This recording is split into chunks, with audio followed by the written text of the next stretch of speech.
Welcome everyone to another episode of Maybe Next Year, the only podcast that could start off with, having the biggest upset in the NFL in 40 years, and instead we're going to have a brief discussion about Die Hard. My name is Frank. I'm Scott.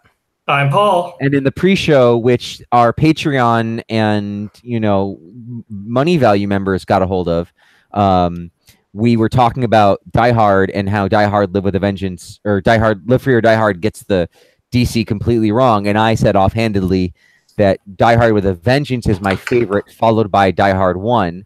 And then Scott felt like this needed to go on the pod. So I don't even know what Scott's response is, but please. I don't think that any sane person could not put those two, 1 and 2 in some order. I mean, I think that's clear. I was worried you were gonna really just shoot me in the head over this, and I got some terrible faux pas. But see, my 1 and 2 are different but the same. They're just those two movies in the other order. In the other order. Okay, yes. That's fine. I think that they're close enough that and I think also it depends on kind of when you saw them and I feel like I might. You were. Right. I feel like I even saw Die Hard I think I saw Die Hard with a Vengeance before I saw Die Hard, the original. So that might have been the whole reason. But sure. And I think, I mentioned Timothy Oliphant when we were talking about Live Free or Die Hard. The villain tends to make the movie for me, which is why I love Alan Rickman. I love Jeremy Irons, and I think those alone make those 1, 2 to me. With that. And I always think that was the movie where Jeremy Irons is like, now is your time to die. But that was actually Dungeons and Dragons. But he should have said that Die Hard with a Vengeance. Well, they would have had to pay the Dungeons and Dragons people a lot of money for that. So they can't just, Die Hard doesn't have that kind of money, that franchise. No, I mean, I feel like the third one is definitely fantastic. It's a great movie. They're both fantastic movies. Let's be clear. I think the third one, sometimes it crosses the line into camp just a little bit. Okay. Just a teensy bit too much. Very funny. I enjoy it. Lots of great plot. The plotting is much better.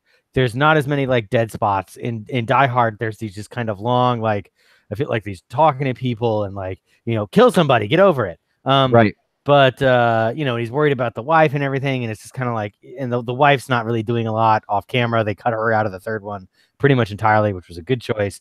But the first one, in terms of not just the general, there were some rough spots, but I feel it gets to the root of the novel that it was, of course, based on. And of course, you guys are familiar with about man's battle with modern society as symbolized by the building. And that it ends up, as the building reverts to a more natural state and becomes more dangerous, in some ways, man becomes the victor and he beats the building on some level. So I agree. One is better. Okay. Yeah. Even though it says it was on Wikipedia, it was based on a 1968 movie called The Detective. No, it's the Building book. That's what you have to remember. I love the Building book because it had a building in it. What didn't have a building in it was the Buffalo Bills versus the Minnesota Vikings. And the only thing that was built in that game was a machine that routinely kicked the ass of the Minnesota Vikings, as predicted here on the Maybe Next Year podcast. Not. I defy you to find anyone who wrote the Bills are going to beat the Minnesota Vikings. I definitely saw a few, if they're going to win, this is how it's going to happen kind of things. 27-6, never in the last, I think it was the last 25 times that somebody's been a 2 touchdown or worse underdog that they haven't won. I think it's been 30 to 40 years. You'd have to go back that far to find a bigger underdog who actually won the game outright, let alone cover. The Bills were in control of this game, start to finish. There was almost nothing to complain about. Josh Allen looked, I'm going to just put it out there that I feel like he looked very good. But let's go to the newly cleared international war criminal, Paul, back from The Hague and rest of Europe. Feel free to tell us about Europe, but also any impressions you have of this game. I don't know. I know you watched it in the windy city of Chicago. I did, correct. It was the local game, which I joked with you, gentlemen. By the way, great to be back. I do want to, say that right off the bat.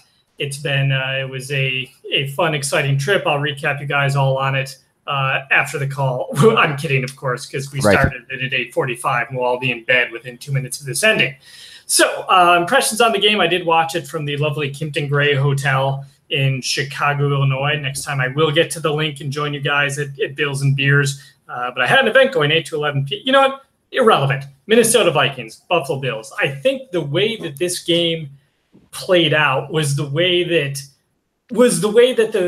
if it was going to be a Bills blowout, there was only one way it could happen, and it was the way it happened. It was the Bills taking advantage of the fact that the Vikings' best offensive lineman is Rife, and Jerry Hughes blowing him up all day, getting, what was it? Just an obscene amount of pressures on the QB. I think Pro Football Focus said it was the most they had ever recorded since they've been around. It was a matter of getting turnovers early. They got 2 turnovers off Kirk Cousins' fumbles, and man, we remember that well from his Washington days watching the games. He has moments of pure, and you guys talked about this on the pod last week, moments of, pure, very solid quarterbacking, leading you down the field, and then he immediately will just turn the ball over on consecutive drives. And that's exactly what he did in the Bills game. The Bills, to their credit, except for Kelvin Benjamin dropping things constantly, took advantage of those mistakes. There's a 15-yard roughing the passer penalty on the first series that would have ended the drive if that hadn't happened. Then they took another 10 yards in penalties on that drive to move it downfield. Josh Allen went above and beyond to compensate for the fact that the running backs averaged not even 3 yards a carry, I don't think, to really help with his scrambling. The wide receivers didn't really help Josh very much, but he did what he could to put them in a position to succeed. But I really want to give full credit to not full credit. I want to give because we're going to give Allen a crap ton of credit, I assume. The defense really set the tone for this game. When you can give the offense field position on their second and third drives inside the red zone right off the bat, and that helps take you to a 17-0 lead on the road, you've really done your job as a defense, and they just kept them in third and long all day. And I think did I read the Vikings tied the record for fewest rushing attempts in an NFL game? Yeah. No, and if it weren't for one Kirk Cousins scramble in the fourth quarter, they would have said it. Right. So they did such a good job of forcing the Vikings to pass all day. They were able to get home at first with a 4-man rush, then with the blitz later. It was really just a blueprint. And Ross Tucker, you guys might remember, the former Buffalo Bill from late 90s, early 20s, I want to say, maybe a little later on, had a good thing where when people who are fans of the game are shocked by this, as was I, but when you're playing the game, you always expect to win. And they said a lot of people with the Minnesota-Buffalo game, he said, didn't focus as much on the matchups. The Bills had a good defensive line, whereas the Vikings' weakest part of their offense was the offensive line. And the Bills' secondary, while it struggled this year, they have 3 really solid people back there with Trey White and Micah Hyde and Jordan Poyer. And, of course, you don't know that Ryan Lewis is going to play commendably in his first start, but he certainly did. And so with that in mind, Tucker noted it was, it wasn't probably going to necessarily be a Vikings blowout, and the Bills turned the tables on them. So I probably said way too much already, but it was just a really enjoyable game to watch. Scott, Phil, give us your thoughts here. So I kind of I was watching the game on Gamecast for the first part. I forget where I was, and then I ended up listening to the rest of the radio call, which was just like the Twilight Zone after listening to so many like terrible radio calls where it's like, well, maybe if they score another touchdown, they can get back into this game kind of calls. Whereas this one was just a constant stream of flawless and perfect and, grinding that clock away in the fourth quarter and just unbelievable things that you hear coming out of the guys. And then I did watch it. I think I'm very obviously there's nothing to criticize about what the Bills did. The Bills did everything that they needed to do in this game. They, created turnovers. They took advantage of the matchups, like Paul said. I think the biggest thing that I'm concerned about is just like Debbie Downer Scott, like just a little concerned about exactly what this Vikings team is. Again, like they started off 1-0-1 with the tie in Green Bay.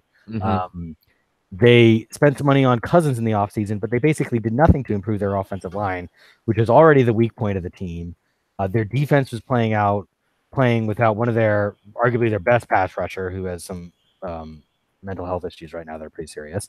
And within about a week, the first series, one of their starting corners got hurt. Now, admittedly, that, it's not like I'm saying the Bills don't deserve to win or didn't, because obviously McCoy was out and that was a huge handicap for the Bills and they still won. But I think we just need to calibrate what this win is and don't, it's a good solid road win. And I don't think we should take anything away from that. But I think the perception in part of this game was based on the idea that, well, Minnesota was in the NFC Championship last year. They added Cousins, they're a Super Bowl favorite, they're, all this kind of stuff. Mm-hmm. And I don't want to get too far down that road. It's obviously a tremendous improvement for the Bills. A real NFL effort for 4 quarters, and wouldn't you know it, they actually won the freaking game. Right. But I still think there are concerns about what this team has talent-wise, and so I don't want to go overboard. That said, obviously, I'm looking forward to the fact that I can actually watch Bills games the rest of the season instead of just averting my eyes in terror. So that at least gives me hope that I can continue to watch the replays of these games without feeling like I'm just wasting my time in order to come in and do this stupid podcast. So that's good. I'm glad that you have something, and I agree. I mean, like it felt like we got our season back a little. Yeah. I think that it's important to note that you're right that this wasn't necessarily a great Minnesota team necessarily, and we're only just finding out who they are. And it could be like last year's Atlanta game, which was a big road win that ultimately wasn't as impressive as everybody thought it was going to be. Or even more, not to jump in, Frank, but even more on the point, their third game last year was against the Broncos. And they beat the Broncos. Right. And the Broncos were 2-0 at that time. They're coming off a playoff appearance in 2016. Everyone thought that was a big deal. The Broncos finished 5-11. So end up not being this huge victory. Exactly. But I think that it is important to point out that the Vikings were scoring 27-ish points a game over the 2 other games that they played, including the tie and the win in San Francisco. So given how ugly the defense looked in the first 6 quarters of the season, I think it counts for something big that they managed to do what they do, and I think it counts for something big that they managed to score points too. Now they were getting great field position and many other factors as well. It was kind of last year's formula, right? Like get turnovers and score points on them, and that's what they did. And the second half, it's a little, I don't want to say it was bad, but they were outscored 6-0 in the second half. Of course, they completely changed their game because Minnesota took everything away except these short passes. They kept going for these short passes, and Buffalo, they kept giving Buffalo kind of stuff to eat the clock with.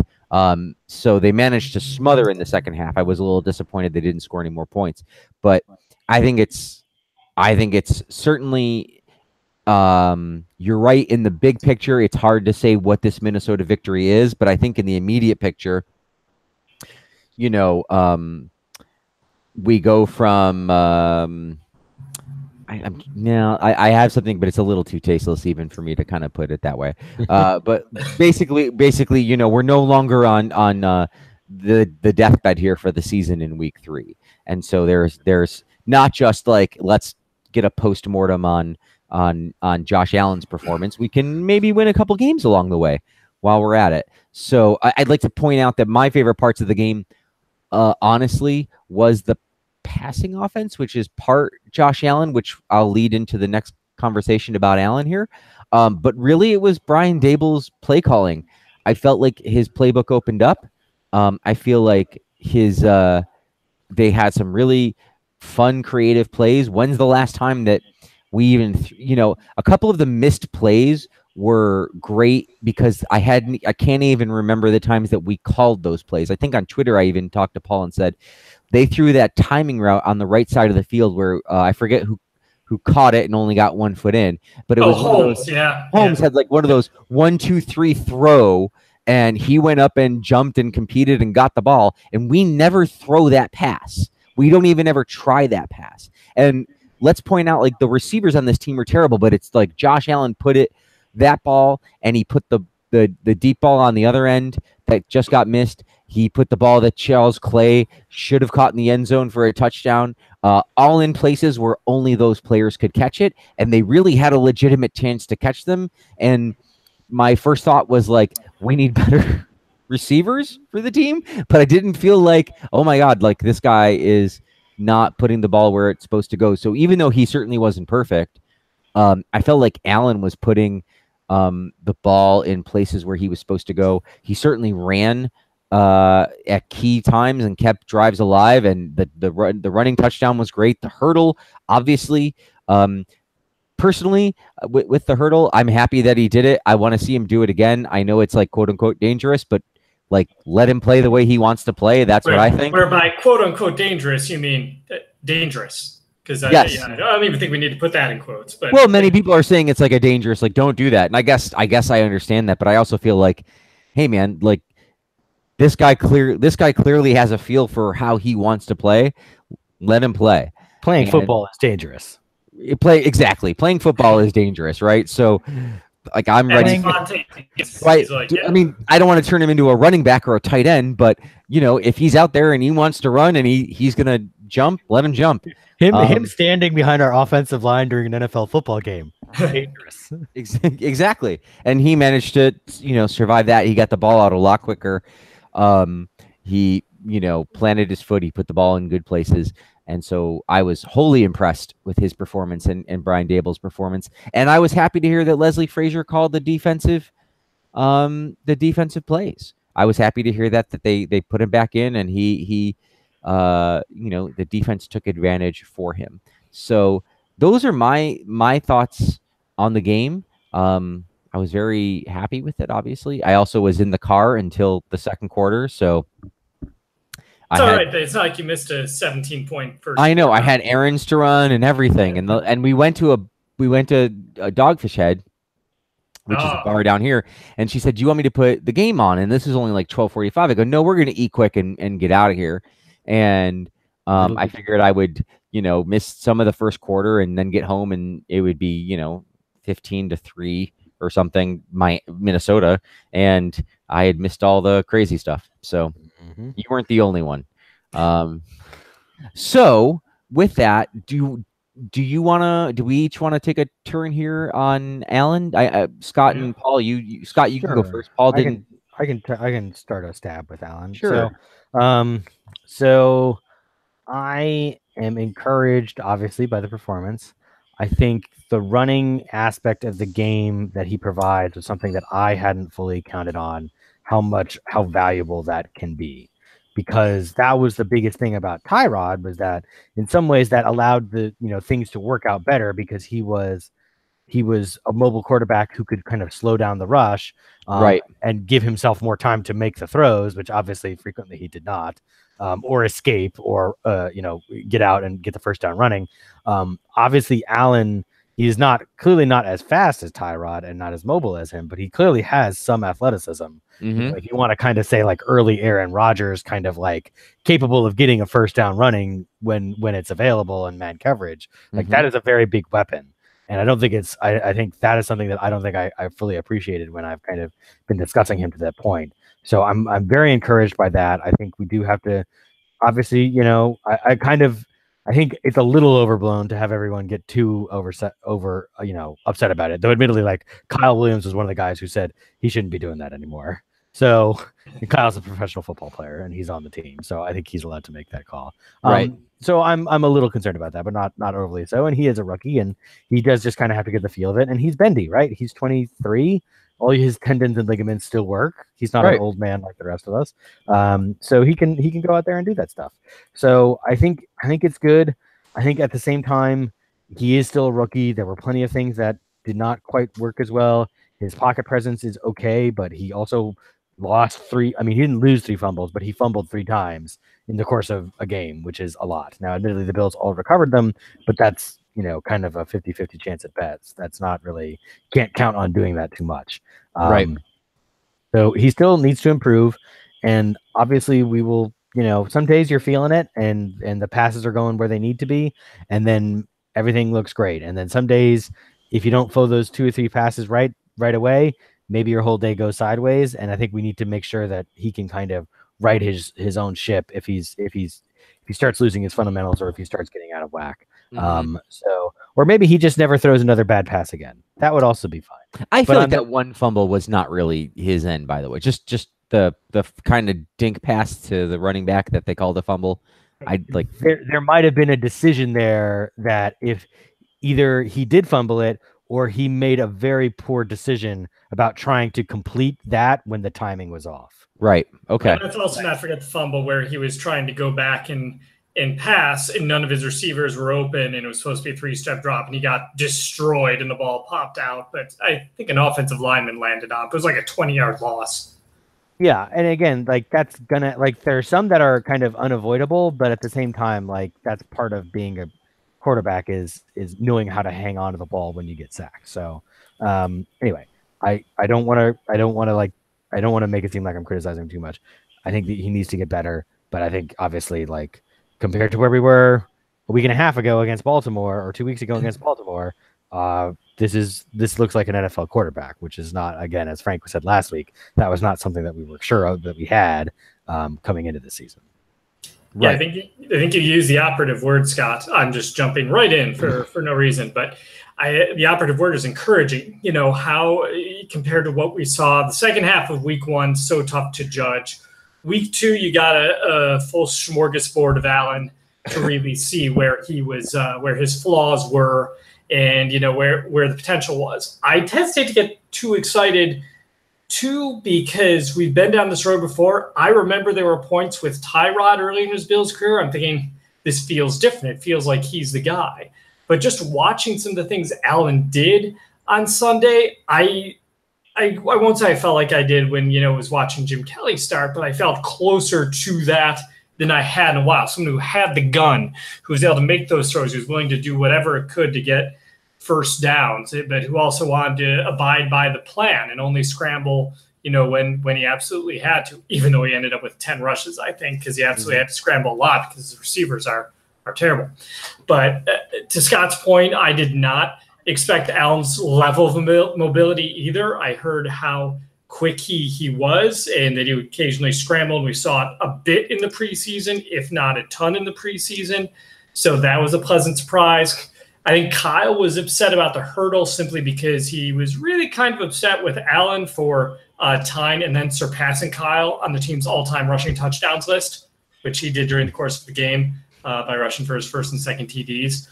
One nice thing about reviewing Allen is that NFL Mobile put all of his pass plays online, and you really do see a lot of the good and the bad that Scott talked about. He had some good timing on some of his passes. He's still got the rifle. Brian Dable, as Frank had noted, put in a great game plan for him, and he exploited some things and took advantage of some things. However, there were points when he still could have gotten the ball out more quickly. He did underthrow what would have been a touchdown, assuming the receiver had caught it. It was almost intercepted and had to be broken up on a deep ball. He did have some drops, of course, Foster on the deep ball, and then,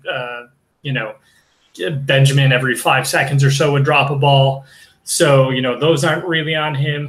But it was the first time I'd watched him play. And mind you, I watched almost none of the Chargers game except for the highlights, but I did watch some of the preseason games. It was the first time I watched him play, and I felt like, okay, wow, this guy does have the arm. And I would really like it if he had some weapons, maybe a Sammy Watkins or a Robert Woods or a Marquise Goodwin. But, you know, you can't just draft those guys and have them on the team. And then have them on the team when you can't get them the ball and then lose them. You know, that would be ridiculous. But it was, I was encouraged by his play. I'm trying not to get too overly psyched, but the tools we were told were there are definitely there. But Paul, if we signed guys like Marquise Goodwin and Robert Woods, we wouldn't have $90 million in cap space next year. So, nor would we have the wonderful, you know, locker room that we need to. The process may not be trusted in that situation. Therefore, precisely. Right. I don't mean to criticize Bean on the two of those either, because Goodwin and Woods were free agents who signed away, but when Whaley was still GM. But yeah, I know. It's aggravating to me to watch them succeed. I mean, Woods again with golf on Sunday, just watching him play. I'm like, oh, I would love this guy back. But touche, it's over. Onward we move in life. It's amazing to think about that receiver core and how we didn't have a passing offense. Like, anyway, one more note, 196 yards passing on just 15 completions. That's pretty good. And really, if you think about some of his drops and the fact that they stopped playing football offense in the second half on purpose. Right. think I saw he was once had 172 yards in the first half, and then just completed 3 pass. He was 3 for 3 for 24 yards in the second half because all they did was run, which was fine, totally fine. It's just one of those things that is nice to see because that's a Tyrod full game. And let's not actually, because I could really go into like kicking Tyrod while he's down right now, but I'm not going to. Instead, we're going to turn to 3 stars because we got to move this pot along. So as people remember, last week we were very much debating about exactly when a bill would get a star because we were 0 for 6 headed into this game. I feel like we're going to get one here. I feel like we've got enough to get things moving in the right direction here. So I am going to give the honorable mention to who was I going to give it to? It was Tre'Davious White. Okay. Sometimes unsung member of the defense. Been playing great all season, but especially had a great game on Sunday. Basically took Stephon Diggs out of the equation for much of the game. He did have one kind of dumb penalty, or it wasn't a dumb penalty. It was a back penalty on, I think it was like foul. The refs were terrible on Sunday. Just not. It almost made that game unwatchable by the amount of penalties they were calling. But Tre'Davious had a nice game as usual. And I wanted to make sure that we adequately represented the defense. Also, part of adequately representing the defense is giving the 3rd star to Matt Milano, who had a very, very nice game. Obviously, AFC Defensive Player of the Week, Matt Milano, who had 8 tackles, a sack, a interception, and I believe a fumble recovery. If I'm not forced mistaken. fumble, forced fumble. ESPN is telling me recovered fumble as well, so maybe both. Who knows? But again, I thought there was a nice. Forget who ran the article. I want to say it was Biscaglia, or maybe it was the New York Upstate guys, Fairburn or something, and they were saying like, no one. The only reason we can think of that why Ramon Humber gets snaps anymore is to provide some sort of incentive for Matt Milano because Milano is so much better than him. And I kind of agree. Like he's really playing very well. He's playing very well for an NFL player, not to mention him being like a 5th round draft pick just a year ago. So again, he's a little undersized. He is going to have some problems with teams that are running the ball right at us, but frankly, there are not that many teams that do that anymore. So I think it's a good decision to have kind of the smaller, faster linebackers out there, and he's doing a great job so far. And obviously, he was playing very well on Sunday. Second star goes to hopefully the first of many, Josh Allen. 15 to 22, 196, 1 touchdown. Did take 3 sacks. Again, a little concerning about the fumbles, but obviously also added in the 2 touchdowns on the ground and another 39 rushing yards. Again, like everyone's been saying, decisive. Trying to get the ball out faster. Good arm, able to stretch the field. I really like the way that the game plan certainly suited him. The Dable kind of, I think running an offense where it's entirely deep passes, running an offense where it's entirely short passes is not really sustainable, but you can do both, and you don't need to worry as much about those intermediate throws, which he can certainly make. It's just more of an accuracy thing, I think, probably with him. And that if he can keep them, as long as he's threatening them consistently down the field, Allen's going to have some success in this league. I don't know what the ceiling is, but the floor will certainly be there as just kind of an upgrade on the kind of the Tyrod model of a quarterback who's mobile and can throw a nice deep bomb. Then your 1st star, I'm going to give it. So last week, Jerry Hughes was very close to getting into 3 stars. This week, Jerry Hughes gets the 3rd star gets the 1st star because, again, as Paul was saying, pretty much unblockable the entire game. He only ended up with 1 sack, like officially, but really, like he pretty much affected almost every play that Minnesota was playing. Just completely destroyed Reif, which kind of set back the rest of the Minnesota line. If they don't win that battle, then the rest of the offensive line can sort of manage its own. But if their best player is getting beaten by Hughes consistently, then that's just kind of a recipe for disaster. And whatever fire got lit under him at the halftime of the San Diego game continued to burn. So if he's playing like this for the rest of the season, like he's going to go to the Pro Bowl. Like he's certainly very capable. I don't know what it was that he wasn't motivated or didn't feel like the offense suited him or the defense suited him, kind of the last 2 years. Baltimore game, I don't know, but whatever it is, they found the button to push, and he's killing people out there now. So great for Jerry. Keep it up. And those are your 3 stars. 10 QB pressures, by the way, and tied with 20 pressures for the season for the league lead. Do you know who he's tied with for most QB pressures? Keyshawn Johnson. Great guess. There is a Buffalo connection here, but he's never played for the Bills. Khalil Mack. Khalil Mack has 20 pressures as well. Not bad company to be in if you're Jerry Hughes. Well, good thing the Raiders traded him. That's what I say. Indeed. I also the crack research team at Buffalo Bills maybe next year, aka Scott or Paul rather. I'm not on the research team. That's why I couldn't tell you who the research team was. But Paul wants to list it in the stats. Leslie Frazier got a game ball, which is I think a yes. Nice touch. I don't know if you guys should definitely, if you haven't, take a look at the video of Sean McDermott giving him the game ball. And I wish I could identify the bill in the background when Sean McDermott goes, "Where's Leslie Frazier?" and his mouth opens. He's like, "Oh." It was impressive, and it was great to see, because McDermott knew he was being just maligned in the media and like, he's not going to be defensive coordinator much long. What's his actual role going to be? And then it's like, I'm just going to pretty much shut down the Vikings for an entire game. So that was great to see. I am pulling up the Facebook, Paul. If you want to bring up the Twitter to see if anybody asked us questions, I know there were some comments.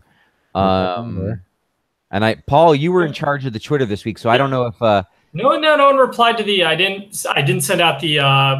I sent a quick tweet. Questions too long ago. Oh, we both did. You did an hour ago, and I did shortly after you did. So we did it twice. But how was the Twitter crowd on Sunday? Were they happy to be free of me? Was Orlando happy that I no longer was? I got a welcome back from Orlando, and it's good to have you back from Grant. So I don't know what you did to piss off Grant. Okay, well. Greg on Facebook asked when we'll be recording. I told him Tuesday or Wednesday, and it's Wednesday. So, Greg, thank you for asking. Just to note, we are going to try and, be regular now that the season's going. So, thank you for your patience as we've worked through technical difficulties and the like. Steven says, Bills won top to bottom, including special teams. Bojo dropped a few punts inside the 20 and some were deep inside. Meanwhile, the Vikings brought 2 or 3 kicks back, took penalties on top of it. A good D-line can do a lot to cover weaknesses elsewhere. If the Bills can continue to exert in the upcoming games the sort of QB pressure they showed against the Vikings, that can go a long way to helping the weak cornerback position. How often did the Bills get pressure with their just front 4? I don't know the exact number, but I know it was quite a bit that they weren't blitzing quite a bit. Right. Now, I actually tried to research that for Steven. I couldn't find it either, but it's funny. They just looking at some of the plays, and this is very general. First half seemed to be a lot of 4-man rushes, which was great because those were getting them. Second half seemed to be a lot of blitzes of like, we just want you to keep throwing the ball every play and try and force turnovers because we're already up 27. And to be fair, also, there was a fair bit of 4-man rushes, though not necessarily the 4 down linemen. Because that would be guys dropping into the zones, or there'd be, there was this interesting kind of Lorenzo Alexander. Yes, I'm glad you brought that up. 4 aces package. Yeah, that obviously the Giants had success a couple of years ago when they had that great defensive line that beat the Patriots in the 2012, 2013 timeframe. So, I think, again, they're right. I think at some point you do have to start worrying a little bit about the rest of about the back 7, just because, again, for some reason, Minnesota didn't take advantage. Minnesota didn't take advantage of, Edmonds and Milano's kind of liabilities and coverage sometimes, because again, they had been picked on in recent weeks by, Melvin Gordon, among other people. So I wouldn't be surprised if people try and go back to that, because again, the 3 parts of the secondary are perfectly fine. That 4th corner and the linebacker's ability to cover, running backs out of the backfield still has not really been tested too much. So, okay. Was there anything on Twitter? Well, we can address a couple questions and comments. One, which was, and this isn't related to the game, but is there a former Bills player more fun to root for than Fitzy from Ryan? I don't know if there is. He's a pretty good guy to root for. I liked rooting for Stevie Johnson, but he's not playing anymore. Yeah. I mean, see, that's the thing. For one thing, obviously I'm biased. I never really liked Fitzpatrick that much. Obviously, I appreciate that he's he played. Now, where did better. your wife go to school? I feel you need to disclose that. So, That is, my wife did go to Yale, and as Fitzy being a Harvard man, I was probably going to be dead to me anyway. Ryan Fitzpatrick went to Harvard? I don't know if you heard that. I'd never heard that before. Well, now the new fun fact people keep trotting out is that he's got 7 kids, and I'm like, okay, but that's not. I mean, it's kind of a lot easier when you're a millionaire to have 7 kids. Of course he's got 7 kids. Have you seen that beard? The man is virility defined. But let's be clear. Just looking at him, like he threw 3 interceptions on 3 consecutive passes on Monday night. Right. They lost the game 30-27. I understand, like, he made a charge at them at the end, but at the same time, he also threw 3 interceptions. Like I was playing him. I had the Steelers defense, and he did 3 points, and I'm like, there's 2 ways this game goes. Either he plays like he did the last 2 weeks, he throws for 400 yards and 4 touchdowns, and I don't get anywhere near 3 points, as minimal as that is, or he's old Fitzpatrick, and they're going to have sacks and interceptions all over the place. And he was old Fitzpatrick. They lost. So, yeah, I'm still not on the Fitzmagic train. He's on pace for over a 6,400-yard season after 3 games. So that's not too bad. Scott was really excited to root for Jimmy Leonard whenever he yes. It's true. That is my favorite former Bill, now defensive coordinator. Even though we missed him once on the Stay in Bills headlines, but we'll forgive him. I did. I blew it. I know. I can hardly look at myself in the mirror. Right. Jasmine noted, what the F is going on? I love it, but dear God, this week I bet on them to lose by 10 or more. If I knew this was all it would take, I'd blow €5 every week, €5 every week. No, it's pounds. £5 every in week. the UK, it's still pounds. Yeah. Yes. There was a whole vote on a lot of stuff that has to do with that. So, I mean, it's been kind of in the news. I think it's called Bills It. I can't. Yeah. Bills is in there somewhere. Yes. Speaking of gambling, by the way, should we go gamble in Maryland at some point? I've thought about this. Is that a real, like, can we do that at the one near DC? Like, I don't know. I was listening on the radio the other day, and they definitely had a pick'em contest at MGM that they said at the very end in the fine print on the radio, it was cannot be allowed to play if you're on Maryland's gambling exclusion list, which makes it sound like there is gambling on sports. Right, and like as long as you're not on that list, you're good. Okay. Well, I'm not going to go all the way to West Virginia, but I would go post like a gentleman's bet kind, like, nothing serious. Sure. No, absolutely. Just to prove your skill. Just several thousand, and and we'll do that. Okay. Well, yeah. €5. Sorry about the €5 you lost. We'll send that in the mail. Yes. But thank you for the wheel. Yes, go ahead, Paul. Sorry. No, I was going to say, I about covered it for the questions, but thanks to the usual, we had Orlando, Bills and Beers, Ryan, Jasmine Jester, Grant, the other Ryan. We have, I'll let them determine which one's the Ryan and which one's the other Ryan. Julian, just the usual group. And thanks. It was nice interacting with you guys again. And we look forward to, more fun next week, especially if it's another game like this one. Very good. You want to talk about the injury report? You listed that. I mean, McCoy said I kind of did it to go into the McCoy stuff. Yeah, McCoy said he's going to. Go ahead, please. Yeah, you set this up for us. Yeah, so the injury report, it's more the lack of injury report, which is nice. Ryan Lewis had cramps but came back. Russell Bodine had cramps and came back. Shaq, Lawson, he's allegedly made progress this week. It'll be nice to see if he comes back and what that does for the defensive line, especially with how well Trent Murphy played. Speaking of which, Trent Murphy, constantly injured, seems to have hurt himself again, but he looks like he's on a good track. Marcus Murphy is also struggling a little bit, but that should be less of an issue because LaShawn McCoy announced shortly after we sent out the agenda that he was going to play. And you guys had postponed talking about it with me out of the country, but do we want to address the McCoy allegations, which was kind of why I had the injury report in there, was kind of segue into that and figure out if we wanted to go through that. Yeah, I think we should at least get something out there. I mean, we talked a little bit about it last week, and I'll reiterate, at least hopefully a little more eloquently this time, that what I was trying to get at the other week was that, it's not a question of it's different than a lot of the other types of scandals we've seen from sports players. As Scott Rutley pointed out, it's not, Ray Rice in the elevator with a video, and it's not even Adrian Peterson hitting his kids. It's this middle of this messy divorce where clearly and I feel like this has already been established. And I'm a person who doesn't like to victim blame. I tend to want, I tend to want to believe somebody when they say something horrible has happened to them. But I think that it's already been established, at least somewhat, that the woman involved in this case hasn't been completely truthful or forthright, and so it creates a lot of confusion as to how much someone should be believed, and certainly we're all looking from the outside in. And I think that's some of why, I don't want to say he's getting a pass, but he kind of is getting a pass with regards to the media and the scrutiny. It's been mentioned, but no one's really talking about it the way that they talk about it with other people. And certainly this is a climate unlike any other where, at least in my lifetime, where the invitation to talk about something like this is standing. And if you have done something and people believe you in the least, it's been talked about.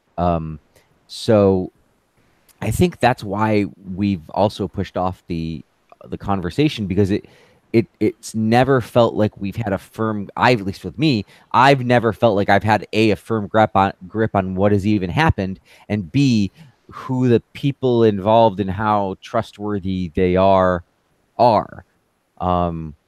Like in the States currently, and I don't want to talk about it, like we have, a nominee for a Supreme Court justice who I think I can at least identify what's being alleged and who's alleging it. And it's a separate question about who we believe and who we don't believe. And there are certainly people in this country who believe person A is lying, and other people in this country who think person B is lying. But I think a lot of people of good conscience are at least willing to listen to it. And I don't feel like that's the case with McCoy, because it's already like everything's already in this huge messy pot. Scott, do you want to piggyback off of that or say anything independent? Or I mean, no. Okay. Do that. No, I mean, it's obviously like there's a couple things we know. Somebody got beat up. That's sad and shouldn't happen. Yeah. People might not be telling the truth, which isn't good and shouldn't also happen. And people shouldn't try and like exploit the media and exploit public sentiment to settle private matters, I guess, in some ways, I would say. And some things are not private. Some things are like the responsibility of the body politic to police itself. Like that's certainly fair. And that certainly is a public matter, because obviously, like, if you commit one crime, you are kind of by definition a criminal and therefore need to be, treated as such, if you're obviously proven guilty. But I think in this case, again, I agree with Frank. Like I've also not kind of done my due diligence, so I'm very hesitant to say anything other than kind of bland platitudes like I just did. So before Paul says something, I want to just echo Scott that yes, the stuff that's been alleged and seems to have happened is terrible and should not happen, and people who have engaged in that type of behavior should be punished, is my belief. So I'm not saying like I don't want any sort of like belief that like I'm excusing anyone for any sort of behavior. I'm just really saying like I don't have a handle on all of what the behavior is and any sense of how truthful any of it is. And so, but to the extent that any of it happened, I am fully willing to believe it, and it should be punished in my mind. So I'll just leave it there. Sorry. Go ahead, Paul. No, I would agree. I don't want to add too much either, because I think the point is that everything is, like you guys have said, it's out there. We don't know the full details behind it yet. My understanding is LaShawn is up for Supreme Court justice, so we really don't want to, oh no, wait, I'm sorry, I mixed up my news stories. So, with everything that's out there with LaShawn, I think you just have to wait and see how this plays out. You have allegations on one side, you have LaShawn respond to those allegations, and the best course of action at this point is to see what happens and not jump to conclusions on either side. Not saying LaShawn clearly couldn't have done anything with this because you hope that's the case because he's a Bills player. And, when he could be guilty, and then not jump to the conclusion that he is just because someone's alleged he is. So we'll see where it goes from here. All right. Do we want to, let's see, the Newhouse trade? Yeah, he was traded, which is weird because the line is awful and he was at least depth, but I retweeted this guy Senior who quoted compensation for Newhouse got to be a ham sandwich and an alternator for an 85 Chevy Caprice. Yeah, well, it's a conditional pick, so right. And I've heard the joke it's a conditional 8th round pick. Aha. That's good. But yeah, they got that's like getting something for. I mean, he just came on the field once a game, got a false start, and then jogged off. That was his deal, and they got something for him. So I'm pleased with that. And maybe it's a sign that Wyatt Teller Wyatt, I don't know his name, or McDermott is Wyatt Teller. Sure, Connor McDermott have looked good in practice. They're thinking, we can afford to give up some depth here. So it's a how much worse could we be trade. Right, and it saves them $1.5 million, I guess. So that's a plus as well. Okay. Well, and then there was also I read an interesting article. Not to go on a brief, but I'll bring it back on. Go for it. There was a good Deadspin interview with Pepper Johnson, former defensive lineman for one, and then on some of the Giants teams from the early '90s, and then later a defensive line coach with the Patriots and with the Jets and with some other teams in the league. And he was saying that there's an interesting thing that happens sometimes, and that it's essentially kind of collusion between the NFL teams where someone will get traded and then the other team won't actually trade the player back, but they will cut someone, and then based on the timing, the player who is cut is essentially been signed to a contract that the team doesn't feel like they're performing at. They feel like it's not tradable. So what they end up doing is they just cut the person, and then the other team that just traded that guy to him, they get kind of the inside gouge on what happened, and then it's kind of like a backdoor trade, but it allows the second team to essentially pick up the released player. And that actually, I think, happened with this. There was a Carolina player who was cut, and then later who was an lineman who was.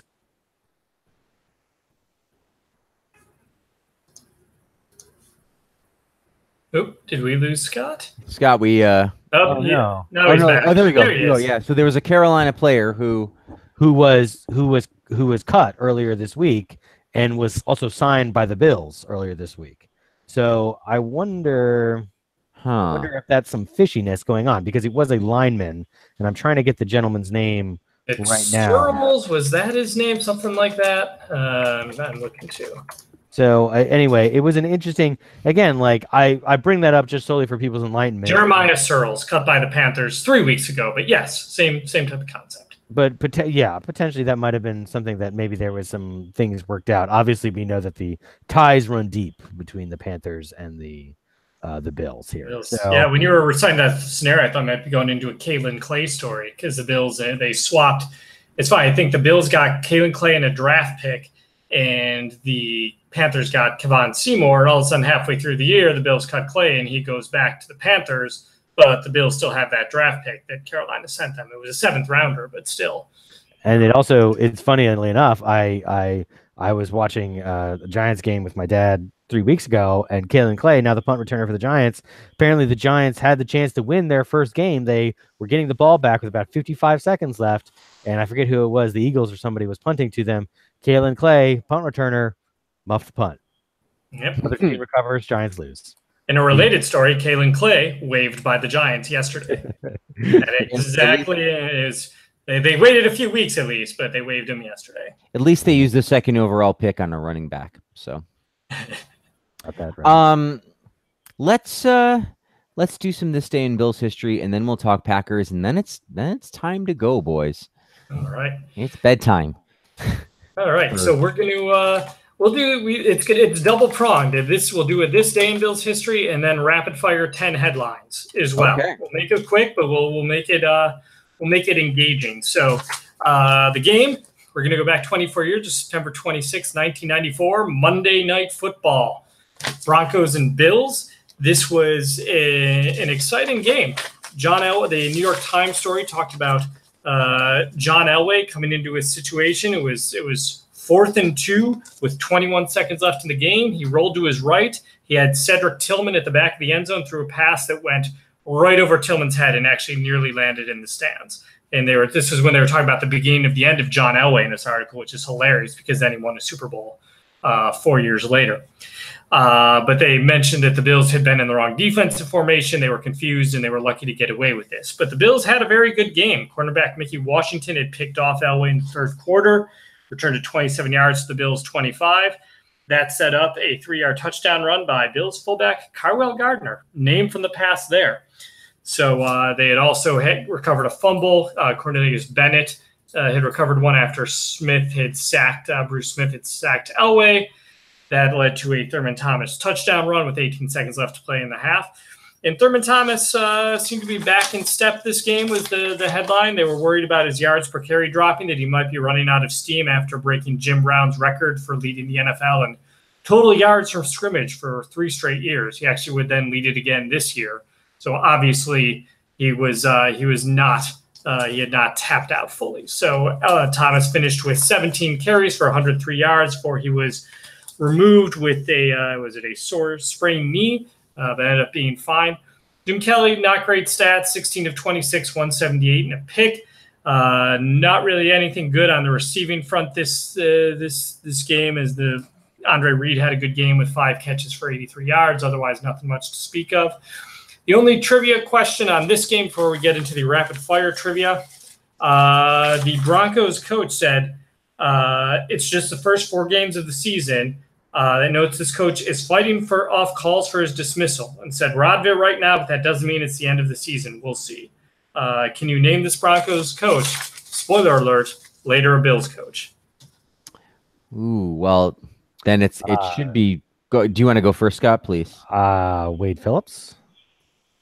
All right. That would be my guess as well, since you said you would both be guessing correctly. Right. Okay. Yeah. So well done. I might have said Dan Reeves if you didn't say anything, but you gave me the hint. So, huzzah! Huzzah! All right. Okay, 10 rapid fire trivia questions. You guys have the option. Do we go in chronological order or reverse chronological order? I like reverse chronological. We'll do reverse That's how we've been doing it. Yeah. Agree. All right, here we go. 2016. How Anthony Lynn sparked Bill's offensive turnaround after blank's firing. Oh, Greg Roman. Greg Roman is correct. Huge win over the Cardinals right after Greg Roman was fired. 2014, this one's a tough one. Blank could start with Chris Williams out. Chris Williams is apparently an offensive lineman because this guy who played is also an offensive lineman. What's the year again? 2014. Rookie draft pick, offensive lineman. Ed Wang. No, good guess. He was a little earlier, but yeah. Yeah, he was earlier than that. Steven Gostkowski. Great guess. Cyril Richardson. I remember only guard. Yeah. Buffalo Bills blank, confident he can play cornerback. The hint on this is that he ended up being a terrible cornerback, but a pretty good safety. We just did one of these, and it's not George Wilson. Right. Aaron Williams. Aaron Williams. Scott is on fire today. He was a pretty good safety until he got Jarvis Landry and his career ended. Right. 2012, Bills give blank the boot. 2012. It's not Doug Marrone. It's not Lindell, right? No, but Scott's on the right path because it seems. Brian Moorman. Frank jumps in with Brian Moorman. Yep, they cut him for Sean Powell after 2 weeks into the season, and then they later cut Sean Powell and brought Brian Moorman back. So, all right. This isn't really a tough one, but I had to bring it up. This was the day after the Bills beat the Patriots in that crazy Ryan Lindell game, or game where Ryan Lindell kicked the winning field goal. Blank Bills exploit hole. Okay, so essentially saying this player of the Bills exploits hole in Patriots defense during game deciding play. dump-off pass where this guy got down to the 1-yard line. It was initially ruled a touchdown. Fred Jackson. Yep. It's good it wasn't ruled a touchdown because then they were able to run down the clock and kick the winning field goal. Yeah. All right. 2008. This dead Bill steps up after Roscoe Parrish injury. James Hardy. James Hardy is correct. I hope that wasn't the headline. Otherwise, rough day. That could be why Hardy felt doomed. Right? Yeah. The hilarious thing about not that, but there was another headline that day. Yeah, that was terrible segue. I remember I've been off for 3 weeks. Sorry, go ahead. So, That's the problem. He's been off for 3 weeks. unrelatedly, there was a hilarious headline that day that also said, Edwards rides wave of success puts Bills atop the AFC East. And Alex Campbell talked about him getting the keys to the city, that he deserved them. It's Trent Edwards. The same day in 2010, the headline was, Source, Bills dangling Trent Edwards for trade. Outstanding. All right. 2005, Bills linebacker blank tears Achilles tendon, out for season. 2000. Kiko Alonso. A little too early for Kiko. Oh no, the guy that London wasn't the guy linebacker before Kiko. No, not you're thinking the other white linebacker, but it's not Paul him. It's not Paul Posluszny. Okay. Uh, 3, 2, man. Okay, time's up. Answer is Takeo Spikes. Takio. Yeah, I'm way too late. Or Takeo. Yeah, I'm way too late there. Okay. All right, this will be a tougher one. How will I headline this? Okay, this guy who played in the secondary and followed Greg Williams wherever he went in his career signs 3-year contract extension with Bills. He was gone from the Bills before any of us knew each other, but he played in the league for a decade, and he always went wherever Greg Williams was the defensive coordinator. I'm trying to think of Washington Redskins and Yep, he was with the Redskins. New Orleans Saints, and I can't. Redskins, he was with the Saints. He went with him to the Jaguars. He was with, so he was Greg took him everywhere. I'm not gonna get it. I apologize. Played from 99 till 2010. James Madison. Yes, 4th president of the United States, and also would go by the name Pearson Prelo. Pearson. Yeah. Oh, yeah. All right, 2002 to go. Blank considers himself the scapegoat for Bill's poor running game. Quoted as saying, "You know something, for me, it feels like I wasn't given a fair opportunity. Last game, I only had 5 carries. I guess 30 carries in 3 games is enough carries to do your job, I guess." Travis Henry? Nope, 1 year before Travis got there. So you're Oh, close. Antoine Smith. Antoine Smith, who then went on to win the Super Bowl as the Patriots featured back next year. All right. And lastly, 1999. Bills beat Eagles 26-0. There's no end in sight to Blank's brilliant career. Here's the hint on this one. This player would never start another game after that season.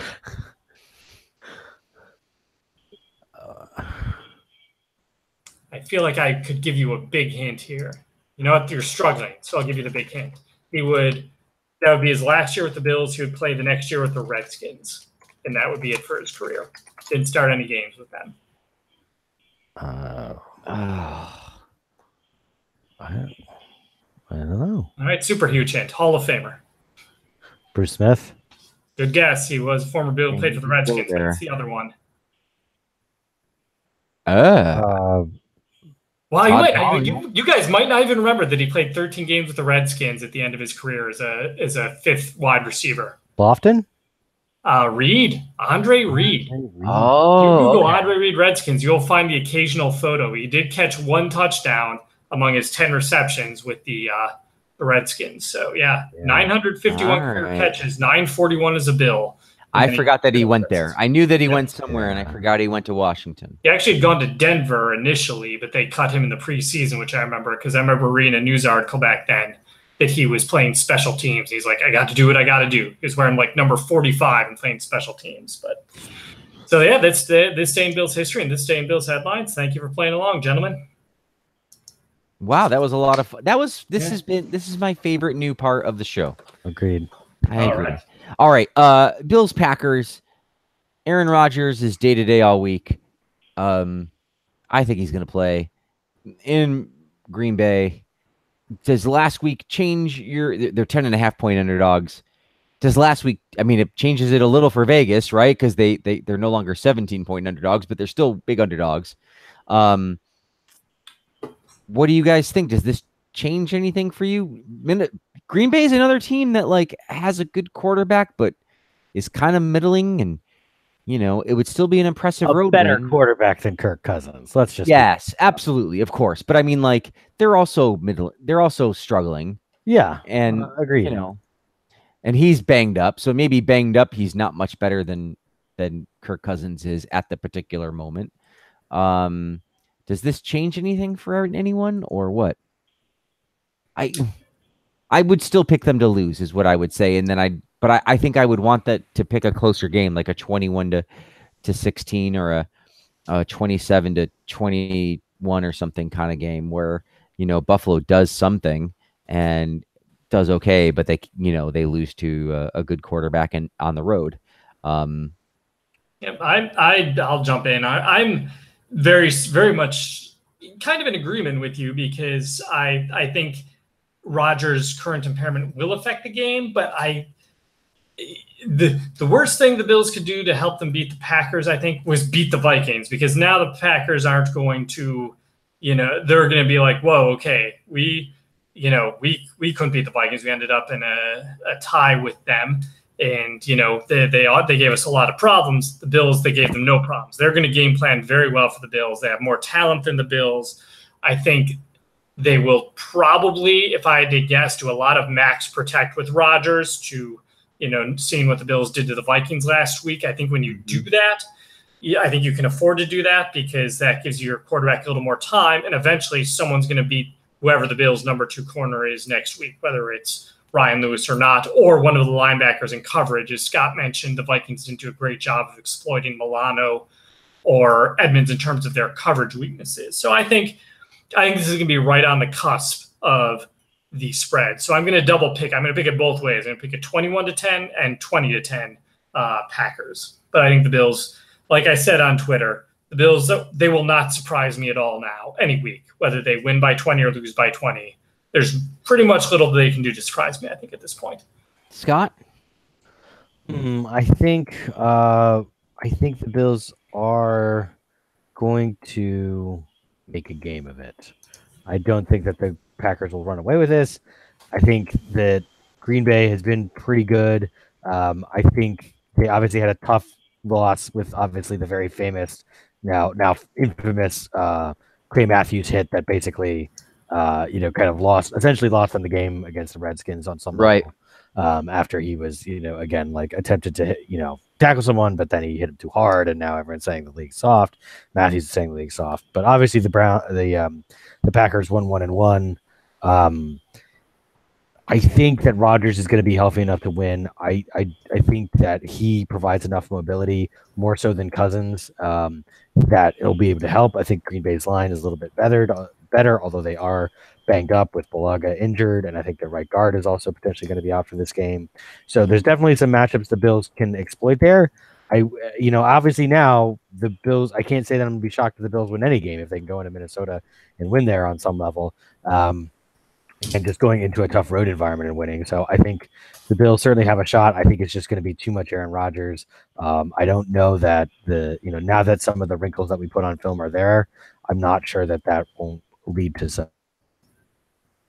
Yeah, I think that's fair. That you're not going to be able to catch everybody by surprise, and I think that it's hard to say that the receivers and they won't have a Green Bay's receivers and the mobility in the offensive line of Green Bay won't be able to disrupt the defense of the Bills a bit more than Minnesota did. So I think that's fair. What I'm really hoping for is a close game either way, because all these games have been blowouts, and I'm interested to see what Josh Allen and this team are like in a close game. I'm itching to see that. Like, was it all, because it was very favorable for him. It was very set up and he took advantage of it. And that's great. That's part of being an NFL player is, putting your foot on the throat of somebody else. But on the other hand, I also want to see like, what can you do when the chips are down a little, or you need a first down to hold a game. I'm interested to see that. So If you're interested to see that, you can let us know at bbillsmny on Twitter or bbillsmny@gmail.com if you want to send us a long email. We're on Facebook at facebook.com/bbillsmny or /bbillsmny, as I was corrected last week. What else? You can find us anchor.fm. Search Buffalo Bills. Maybe next year we still post our podcast there, even though we don't use their terrible app. But you don't have to do that. You can go to iTunes or anywhere you listen to podcasts. You can find us. Just Google Buffalo Bills podcast. You'll find us. That's about it. We're gonna do that. I'm not gonna watch the game live on Sunday. I'll let you know that now. I have plans for Sunday, so I'll be watching the replay. I hope you guys get to watch it, and then it's fun. That's what I have to say about that for you and Scott, Paul and Scott, not just. Yeah, definitely. It'll be my about that. You know what's funny is it's my first 1 p.m. game of the season. Right. And they played the Ravens and the Chargers. It was 7 p.m. and last week it was noon. So it'll be nice for me to be settling in at a normal time to watch them play. Very nice. Well, I'm happy for you then that it'll be a nice Sunday afternoon. Until then, thank you so much for listening, everyone. We'll talk to you next week. My name is Frank. I'm Paul. And Scott. I'm Scott. Yep. Good night, everyone.